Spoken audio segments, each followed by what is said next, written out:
अस्सलाम वालेकुम। उम्मीद है आप सब खैरियत से होंगे। ये असल में लास्ट कुछ टाइम से मैंने अपनी कोई अपडेट भी नहीं अपलोड की यूट्यूब पे, और उसका रीज़न ज़ाहिर सी बात है कि कोई ख़ास टॉपिक फ़िलहाल है ही नहीं, सिवाय इसके कि मुल्क में एक पॉलिटिकल एक अनरेस्ट चल रहा है कंटिन्यूसली, और उसका ही इम्पैक्ट इस वक्त मार्केट, प्योरली सिर्फ उसके इम्पैक्ट के ऊपर मार्केट जो है वो अप एंड डाउन हो रही है। और अगर सिर्फ मार्केट के पॉइंट ऑफ व्यू से देखा जाए तो मार्केट बेसिकली इस वक्त जो है वो साइडवेज बिहेवियर है।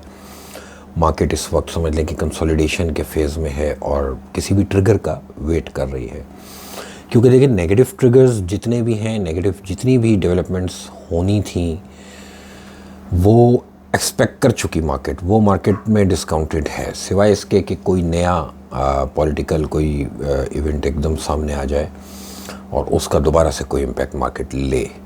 लेकिन अगर आप कंपेयर करें लास्ट 2 मंथ्स में तो बहुत हद तक पॉलिटिकली भी चीज़ें हमारे यहाँ कूल डाउन हुई हैं। लॉन्ग मार्च वाला मामला, क्योंकि लॉन्ग मार्च में एक फ़ियर रहता है कि अल्लाह ना करे कि कोई दहशतगर्दी या कोई इस तरह का मामला ना सामने आ जाए, कोई खून खराबा मुल्क में ना हो जाए जिसकी वजह से पॉलिटिकल अनरेस्ट कोई बढ़ जाए, क्योंकि हम 2008 में देख चुके हैं इसी तरह का एक इवेंट जिससे मुल्क को सबसे ज़्यादा नुकसान हुआ। लेकिन उन चीज़ों से फ़िलहाल हमारी मार्केट एटलीस्ट अब बाहर है, और मार्केट इंतज़ार इस बात का कर रही है कि जो लोग भी अब नई गवर्नमेंट बना के बैठे हैं अब वो कुछ काम भी करें। क्योंकि देखिए सियासत सिर्फ करना, उस पे अगर आप समझेंगे कि मुल्क चलेगा, मुल्क की इकॉनमी चलेगी, तो ऐसा नहीं होने वाला। क्योंकि पिछले 6, 7, 8 साल से जो ख़राबी ग्रेजुअली क्रिएट होती चली जा रही थी और शॉर्ट टर्म मेजर्स ले के टाइम को गुजारा जा रहा था कि हर आने वाली गवर्नमेंट अपने 5 साल को फोकस करती थी और अपने वोट बैंक की तरफ नज़र रखते हुए अपनी पॉलिसीज़ बनाती थी। आज मुल्क जिस कंडीशन में है, मुल्क को इस वक्त ज़रूरत इस बात की है कि जो कोई भी गवर्नमेंट में हो वो अपने वोट बैंक की फ़िक्र किए बगैर अगर वो मुल्क की फ़िक्र करेगी तो ही अब मुल्क सरवाइव कर सकता है। अदरवाइज़ देखें फाइनेंशियली हम कोलैप्स कर चुके हैं।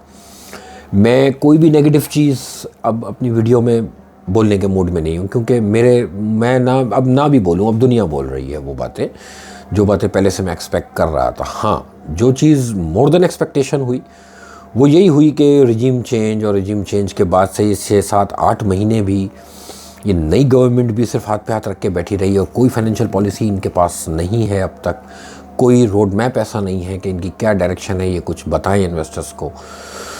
लेकिन अब सर्वाइवल नहीं है, अब कोई दूसरा वे नहीं है कि ये लोग अकल पकड़ें और चीज़ों को बेहतर करें।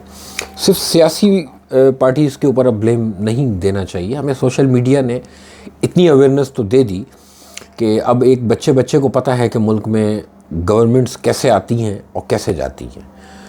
तो मैं तो कल रात को भी यही सोच रहा था कि खामखाई इलेक्शन के दिन हम लोग निकल के जाते हैं, लाइन में लगते हैं धूपों में और जाके वोट देते हैं। हम वोट ना भी दें तो जिसको आना है वही आएगा, और हम जितने चाहें वोट दे दें वो वोट गायब हो जाएंगे शाम को 5 बजे के बाद। खैर, ये एक पॉलिटिकल मामला है, और मैं हमेशा एक बात जो है वो अपने लोगों को प्राइवेटली, इंडिविजुअल लेवल पे मैं एक बात समझा रहा हूँ मुसलसल कि इस वक्त मुल्क में का जो हाल हो चुका है, तो कोई अच्छा कोई बुरा, अब हमें इस फेज से बाहर आ जाना चाहिए। कोई भी पार्टी हो, अब सब पार्टीज़ को मिल के बैठना पड़ेगा और पॉलिटिकल पॉइंट स्कोरिंग से दूर रहना पड़ेगा फाइनेंस के ऊपर। जब कभी भी कोई भी जो है फाइनेंशियल कोई अगर स्टेप लिया जाएगा किसी भी गवर्नमेंट की तरफ से मुल्क को सेव करने के लिए, तो वो डेफिनेटली वो एक कड़वा घूंट होगा, कड़वी दवा होगी।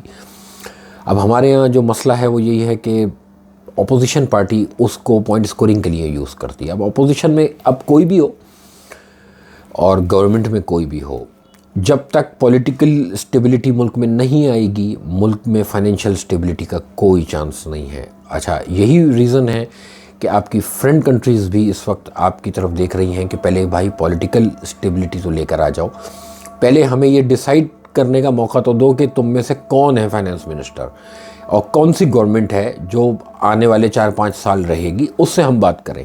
और यही बात IMF के साथ भी इस वक्त मसला है कि अगर आज IMF आपके साथ बहुत एबनॉर्मल अगर बिहेव कर रहा है, जैसा कि वज़ीर ख़ज़ाना साहब ने कहा, तो वो उनका बिहेव करना बनता है। उनके पैसे हैं, आप उनसे पैसे ले रहे हैं और उनको यही नहीं पता कि आज पैसे जो लेके जा रहा है कल वो नहीं होगा, दूसरा फेस सामने आके बैठा हुआ होगा और वो फिर वेवर मांग रहा होगा, वो फिर कुछ चीज़ों में डिस्काउंट मांग रहा होगा, कुछ हल्का हाथ रखने की जो है वो रिक्वेस्ट कर रहा होगा। यही पिछले 15 साल से 10 साल से हमारा एक ट्रैक रिकॉर्ड रहा।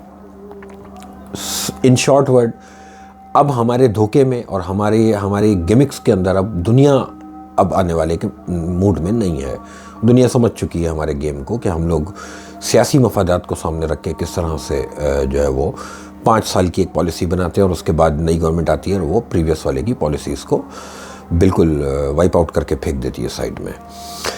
अच्छा, आज का मकसद जो मेन मकसद है, क्योंकि ओवरऑल देखें सियासत को मैं प्रेडिक्ट नहीं कर सकता, आपकी मार्केट में इस वक्त जो है वो इशू पॉलिटिक्स का है, उसको आप लोग प्रेडिक्ट करें कि आने वाले दिनों में सियासत में क्या होगा। जो इशू इंटरनेशनल लेवल पे था इन्फ्लेशन का और जिसका इम्पैक्ट डायरेक्टली हमारी इकॉनमी के ऊपर, वैसी बात है हम नेट इम्पोर्टर्स हैं एनर्जी के, और हम जैसी जो भी कंट्रीज़ हैं उनके लिए एक बहुत इम्पॉर्टेंट डेज़ हैं कि आजकल हम ये देख रहे हैं कि इंटरनेशनल कमोडिटी प्राइसेस के अंदर एक शार्प डिक्लाइन है। ये शार्प डिक्लाइन ज़ाहिर सी बात है कि एक फ़ियर ऑफ रिसेशन है और ये भी ऑब्वियस बात है कि रिसेशन का फ़ियर तो जनरेट होना है, क्योंकि जब पूरी दुनिया में इंटरेस्ट रेट बढ़ाए जाएंगे तो इंटरेस्ट रेट बढ़ाने का मकसद ही यही होता है कि ग्रोथ को रोका जाए किसी तरह से। ग्रोथ को जब तक रोका नहीं जाएगा तब तक इन्फ्लेशन कंट्रोल में नहीं आएगी। कल US के जो CPI नंबर्स अनाउंस हुए उसके बाद उनकी स्टॉक मार्केट में इनिशियली तो एक पॉजिटिव ट्रेंड था, लेकिन क्लोजिंग के टाइम तक वो वापस नेगेटिव साइड पे ट्रेड हो रही थी। उसका एक रीज़न, जो सबसे मोटा रीज़न है, कि आज के दिन उनके फेडरल रिजर्व ने जो है वो मॉनेटरी पॉलिसी अनाउंसमेंट करना है और वो आज डिसाइड करेंगे कि इंटरेस्ट रेट अब नेक्स्ट क्या वो रखने जा रहे हैं। प्रीवियस 3 अनाउंसमेंट्स में जितना एग्रेसिव जो है उनका स्टांस रहा फेडरल रिजर्व का, उस हिसाब से अब मुझे ये लगता है कि अराउंड 50 to 25 बेसिस पॉइंट या 50 बेसिस पॉइंट जो है वो इंक्रीज़ हम अभी भी देखेंगे। तो ऑब्वियस बात है, जो बात समझने की है और जिसकी वजह से मैं वीडियो बना रहा हूँ वो ये है कि क्योंकि कल रात में मुख्तलिफ प्लेटफॉर्म्स पे लोग यही डिस्कस कर रहे थे कि यार CPI का डाटा तो बहुत अच्छा आया और उनकी मार्केट्स जो है वो तो उल्टा नेगेटिव हो गई। तो इस बात को समझें पहले कि मार्केट्स पहले से रिएक्ट कर रही होती हैं और डाउ जोन्स जो है वो पहले से पिछले तकरीबन 1-1.5 महीने से राइजिंग ट्रेंड पे है और एक पुल बैक है और एक करेक्शन जो है वो अपसाइड की मार्केट में ऑलरेडी उनकी चल रही थी। ये जो एक्सपेक्टेशंस थी ये कोई मार्केट के लिए कोई नई चीज़ और कोई सरप्राइज़ नहीं था, एज एक्सपेक्टेड कि CPI के नंबर्स बेहतर आने थे। और उसकी वजह यही थी कि उनकी मॉनेटरी टाइटनिंग जितनी उन्होंने की है तो उसका अब आउटकम आना शुरू होगा। देखिए, ये पाकिस्तान नहीं है, वहाँ पे चीज़ें की जाती हैं, वो अपने मुल्क से बहुत सिंसियर हैं। और जितने भी यूरोपियंस हों या US वाले हों या और दुनिया की कंट्रीज़ हों, तो ये लोग जानते हैं अपनी कंट्रीज़ को संभालना और अपने मामलात को सेटल करना। और यही एक होप रहती है हमेशा, क्योंकि हमें जब इन्फ्लेशन की हिट आती है और उसमें हम पेट्रोल प्राइसेस को जब देख रहे होते हैं, तो अगर ये इंटरनेशनल पेट्रोल प्राइसेस पाकिस्तानियों के हाथ में होती तो ये तो $400-500 का ऑयल हो चुका होता। हमने इसको भी नहीं संभाल पाते। शुक्र है कि ये मामला जो है ये इंटरनेशनल लेवल का है और जो इंटरनेशनल मामलात हैं वो टैकल हो जाते हैं और उसको पूरी दुनिया का कंसर्न होता है, तो उसका इम्पैक्ट इवेंचुअली हम पे भी आएगा। ये अल्लाह की तरफ से एक ब्लेसिंग फिर से हमारे लिए तैयार है कि जिस ऑयल का एक फ़ियर था हमको कि ये ऑयल कहाँ जा रहा है, $130 का हाई बन चुका था। तो मैं थोड़ा सा रिकॉल कराऊं कि मैंने अक्टूबर की अपनी वीडियो में और सितंबर की वीडियोस में मैंने ये बात हाईलाइट की थी कि अब इंटरनेशनल कमोडिटीज़ में डाउन ट्रेंड शुरू हो गया।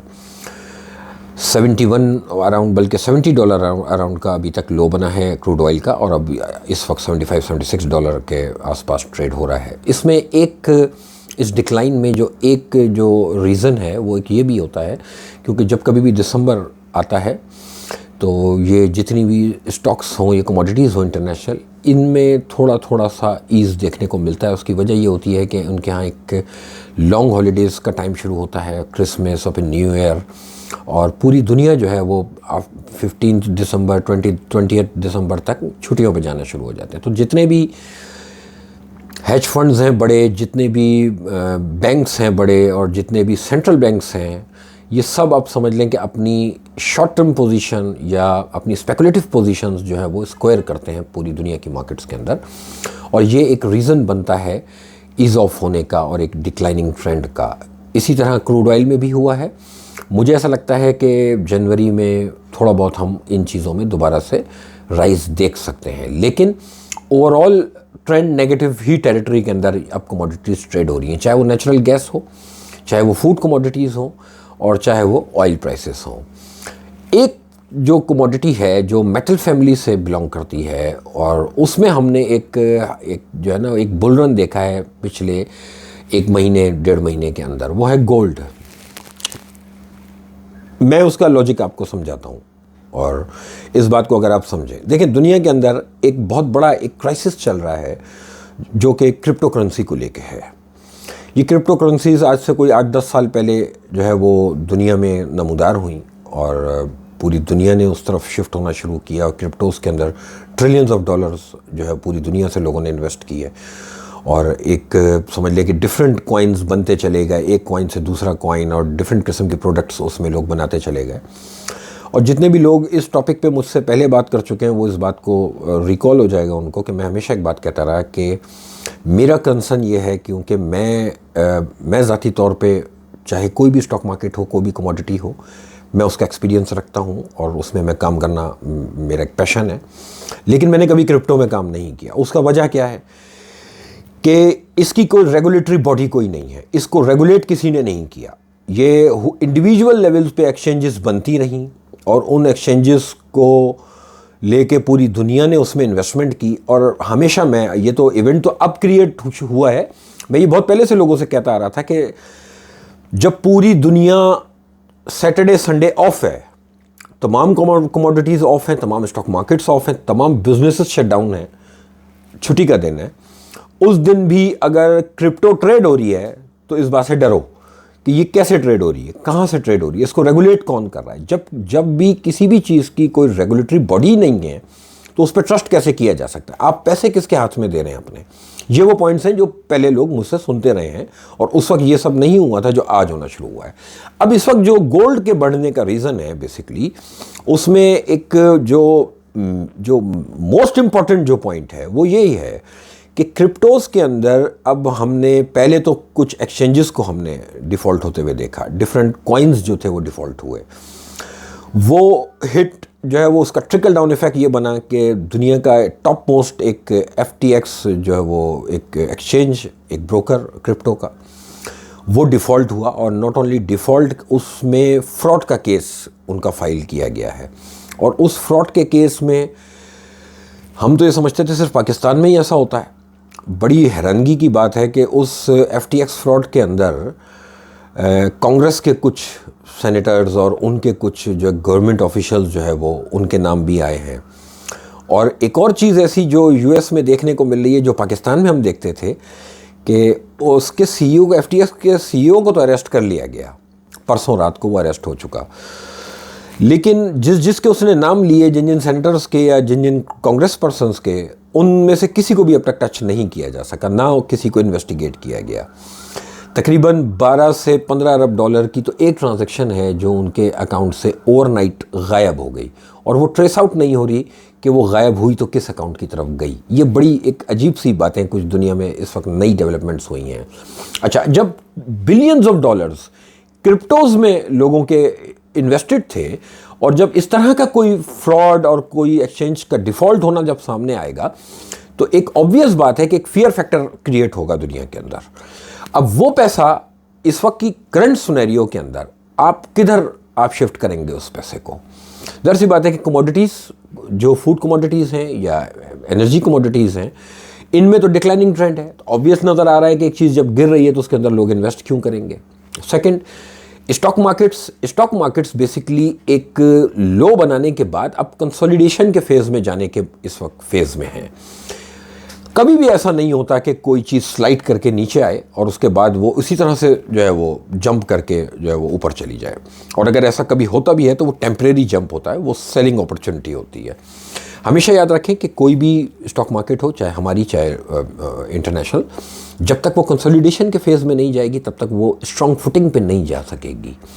तो अब वो जो क्रिप्टो का पैसा है बेसिकली वो स्टॉक मार्केट की तरफ भी अगर आएगा तो उस मेरे हिसाब से वो टोटल अमाउंट का 20 से 25% और 30% आ सकता है, क्योंकि एक फियर अभी भी लोगों में है।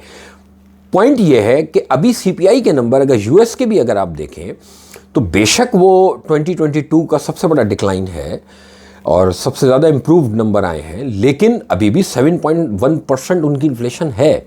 और आज की उनकी जो एफओएमसी मीटिंग है उसके अंदर एक्सपेक्टेशन अभी भी इंटरेस्ट रेट के बढ़ने की है। तो इंटरेस्ट रेट अभी भी राइजिंग ट्रेंड पे है, सिर्फ उसका जो बढ़ने की स्पीड है उसको कम होता हुआ एक्सपेक्ट किया जा रहा है ना।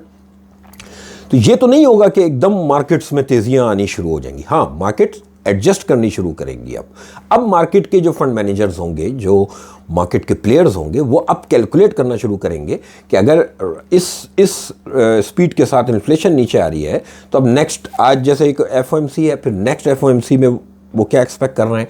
तो इस तरह से वो आगे का जो है वो फोरकास्ट सामने रख के फिर स्टॉक मार्केट्स की तरफ जो है वो अपनी कैलकुलेशन लेकर आएंगे। अदरवाइज इस वक्त gold as a safe haven जो है वो कंसीडर हो रहा है। ये वो रीज़न है जिसकी वजह से इंटरनेशनल गोल्ड प्राइस $1618 का लो बना के और 1836 कल रात को जो हाई बना है 1836.7, ये 20 यानी इस पुल बैक का ये हाईएस्ट है। अदरवाइज गोल्ड ने 2078 का जो है गोल्ड का अब तक का एवर हाई है। गोल्ड के लिए जो मोस्ट इंपॉर्टेंट रेजिस्टेंस लेवल है वो है $1848। जब तक गोल्ड $1848 के नीचे है ये अभी भी बेरिश टेरिटरी के अंदर ट्रेड हो रहा है। मैंने सिर्फ आप लोगों को ये लॉजिक समझाई, जो लोग मुझसे बार बार पूछ रहे थे कि ये गोल्ड के अंदर क्या हुआ, गोल्ड क्यों, जब दुनिया की कमोडिटीज़ और दुनिया की स्टॉक्स जो है वो मेल्ट डाउन हो रही हैं तो ये सिर्फ गोल्ड अकेला क्यों बढ़ा। और अगर गोल्ड को सेफ हेवन लिया जा रहा था तो ये पहले क्यों नहीं ले लिया गया। 2008 में यही हुआ था कि जब फाइनेंशियल क्राइसिस आए, 2008 में जब फाइनेंशियल मेल्ट डाउन हुआ और स्टॉक मार्केट्स कोलैप्स हुई तो सारा पैसा गोल्ड की तरफ शिफ्ट हुआ और एक टर्मिनोलॉजी यूज़ हुई सेफ हेवन की। लेकिन अब के ऐसा नहीं हुआ। अब के ये जो इवेंट क्रिएट हुआ है गोल्ड के अंदर, ये बेसिकली हुआ है क्रिप्टो करेंसी का इफेक्ट है। ये क्रिप्टो का अब जो पैसा है वो इस वक्त एक इन्वेस्टर जो यूरोप में बैठा है, जो यूएस में बैठा है या और किसी भी कंट्री में बैठा है, वो जब अपना पैसा विड्रॉ कराएगा तो वो अब वो ऑप्शंस ढूंढ रहा है कि मैं ऑयल में जो है वो इन्वेस्ट करूं, नॉट एट ऑल, क्योंकि डाउन ट्रेंड है, या मैं फूड कमोडिटी में इन्वेस्ट करूं, डाउन ट्रेंड है, स्टॉक मार्केट्स में इन्वेस्ट करूं, डाउन ट्रेंड तो नहीं है लेकिन अभी कंसोलिडेशन है, अभी वहाँ पे डाउट्स हैं, अभी वहाँ पे दो किस्म के आपको एनालिसिस सुनने को मिल जाएंगी, दो किस्म के थॉट्स हैं लोगों के, एक पॉजिटिव साइड के लोग हैं, एक नेगेटिव साइड के लोग हैं। आज से पहले क्या था, आज से पहले नेगेटिव साइड के सिर्फ लोग थे, पॉजिटिव के लिए कोई बात करने को राजी नहीं था। लेकिन अभी भी रिसेशन का एक फियर लोगों के दिलो दिमाग में है, लेकिन मैं इस रिसेशन के फियर को फियर नहीं कंसिडर कर रहा। ये रिसेशन, जिसको रिसेशन नाम दिया जा रहा है, बेसिकली ये रिसेशन नहीं होगा, ये कूलिंग पीरियड होगा। इकोनॉमीज़ जितनी ज़्यादा हीटअप हो चुकी थी, जितनी लोगों की बाइंग पावर बढ़ चुकी थी, उसको कूल डाउन होने का अब टाइम अब आएगा। मेरे हिसाब से आने वाले कुछ दिनों में हम 2023 में पॉसिबिलिटी है कि कोई नया फंडामेंटल चेंज, कोई नई जंग या कोई नया और कोई झगड़ा दुनिया के अंदर अगर नहीं आता तो 2023 स्टॉक मार्केट्स का साल होगा, स्टॉक मार्केट्स की रिकवरी का साल होगा, इन्वेस्टमेंट्स की रिकवरी का साल होगा। लेकिन ये जहन में रखें कि इंटरनेशनल बात हो रही है इस वक्त। इंटरनेशनल इस वक्त जो भी फाइनेंशियल टॉपिक्स हैं उनमें इस वक्त सबसे मोस्ट इम्पॉर्टेंट टॉपिक जो इन्फ्लेशन से भी ऊपर है इस वक्त, क्योंकि इन्फ्लेशन का टॉपिक अब कूल डाउन होने जा रहा है, इस वक्त जो मोस्ट इम्पॉर्टेंट टॉपिक है वो है क्रिप्टो करेंसी के डिफ़ॉल्ट्स। छोटे मोटे डिफ़ॉल्ट्स नहीं हैं, क्रिप्टोस के अंदर ट्रिलियंस ऑफ डॉलर लोगों के अभी भी लगे हुए हैं। कल बाइनेंस नाम की जो एक टॉप क्रिप्टो एक्सचेंज है उसने विड्रॉल्स रोक दी। तब आप सोच लें कि कोई एक ब्रोकर अगर आपकी विड्रॉल ना दे तो कितना पैनिक होगा। तो क्रिप्टो में एक पैनिक सिचुएशन है और वो पैनिक सिचुएशन की ही वजह से हम गोल्ड के अंदर उस पैसे को शिफ्ट होता हुआ देख रहे हैं। फिर लोकल मामलात में अगर आप देखें कि हमारे यहाँ भी गोल्ड ने ऑल टाइम हाई मारा, जबकि गोल्ड ऑल टाइम हाई पे इंटरनेशनली ट्रेड नहीं हो रहा, जबकि हमारा जो डॉलर रुपी पैरिटी है वो ऑल टाइम हाई पे ट्रेड नहीं हो रही। अनऑफिशियली तो ट्रेड हो रही है बेशक, लेकिन ऑफिशियल जो हमारे जो डॉलर रुपी का जो कन्वर्जन है वो ऑफिशियली अभी ऑल टाइम हाई पे नहीं है। लेकिन लोकल मार्केट के अंदर, बुलियन मार्केट के अंदर गोल्ड ने ऑल टाइम हाई हमारे यहाँ मारा। उसका रीज़न क्या है? आपको याद होगा अभी 1-2 वीडियोस पहले मैंने उस समय एक बात कही थी कि भाई सियासत छोड़ें सागदार साहब, सिर्फ ये तो चेक कर लें कि अफ़गानिस्तान कितना स्मगल हो रहा है डॉलर। और अब आप नोट करेंगे पिछले 5 दिन से अफ़गानिस्तान का टॉपिक शुरू हो गया, फ्राइडे के दिन से। यही वो पॉइंट था। ये मैंने आप अभी पिछले 2-3 मेरी वीडियोस उठाएं, उसमें देखिए मैंने अफ़गानिस्तान का नाम लिया था कि अफ़गानिस्तान कुछ चीज़ें स्मगल हो रही हैं। कुछ टॉपिक्स ऐसे हैं जिसमें मैं सोशल मीडिया पे नहीं बोल सकता। और क्यों नहीं बोल सकता वो शॉर्ट में सुन लें, क्योंकि अफ़गानिस्तान की स्मगलिंग का जब मामला आएगा और इस पे अगर हाथ डाला जाएगा तो बहुत इदारे इन्वॉल्व हैं। ऐसा नहीं है कि बॉर्डर पे सन्नाटा होता है और वहाँ कुत्ते बिल्ले दौड़ रहे होते हैं और कोई सिक्योरिटी नहीं होती, किसी को नहीं पता चलता। इरफान जेब में $2 लाख डाल के ऐसे ही चला जाएगा और कोई पूछने वाला नहीं है, ऐसा नहीं है। आपके यहाँ से सिर्फ डॉलर ही स्मगल नहीं हुआ, आपके यहाँ से गोल्ड स्मगल हो रहा है।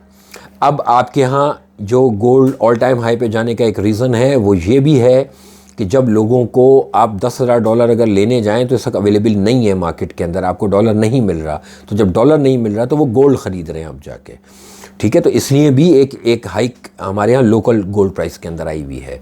फिर हमारे ये लोकल लेवल पे इस तरह ख़रीदा जा रहा है और बहुत सोना और डॉलर अफ़गानिस्तान स्मगल हो रहा है। अब अगर इसको इन्वेस्टिगेट किया जाएगा तो अब आप भी समझ सकते हैं कि बॉर्डर पे बहुत सी फोर्सेस होती हैं और बहुत से लोग हैं जिनकी ड्यूटी है कि वो चेक करें। तो या तो वो चेक नहीं कर रहा है या फिर वो जो चीज़ें हमारे बॉर्डर से पास हो रही हैं उसमें उनका कमीशन है।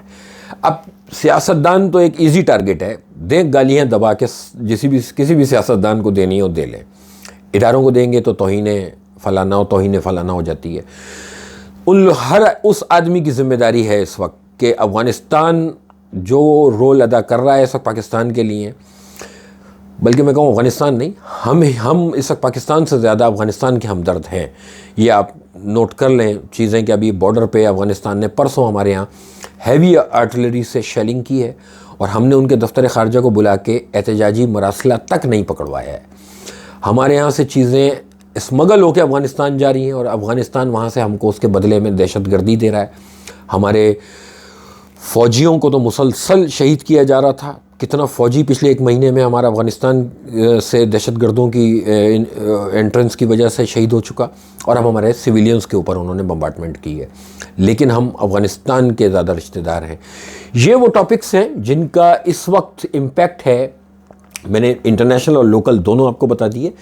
बाकी कुछ फिगर्स का मैं इंतज़ार कर रहा हूँ ये दिसंबर एंड का, ये ईयर एंड हो जाए तो फिर मैं ज़रा मार्केट्स को लेके, स्टॉक मार्केट्स को लेके मैं कुछ और ज़्यादा अच्छी पोजीशन में होऊंगा कि मैं कोई चीज़ प्रिडिक्ट कर सकूं कि अब नेक्स्ट क्या है। मुझे अभी तक ऐसा लगता है कि 2023 स्टॉक मार्केट्स के रिवाइवल का साल होगा। पाकिस्तान से हट के, पाकिस्तान की बात नहीं कर सकता अभी, क्योंकि सियासत पाकिस्तान, मैं तो ये भी नहीं प्रिडिक्ट कर सकता कि पाकिस्तान है 2023 में, क्योंकि डिफ़ॉल्ट हो जाएगा तो उसके बाद क्या होगा, तो वो तो रहेगा, तो वो तो खैर इथोपिया भी है दुनिया में, अफ़गानिस्तान भी है दुनिया में।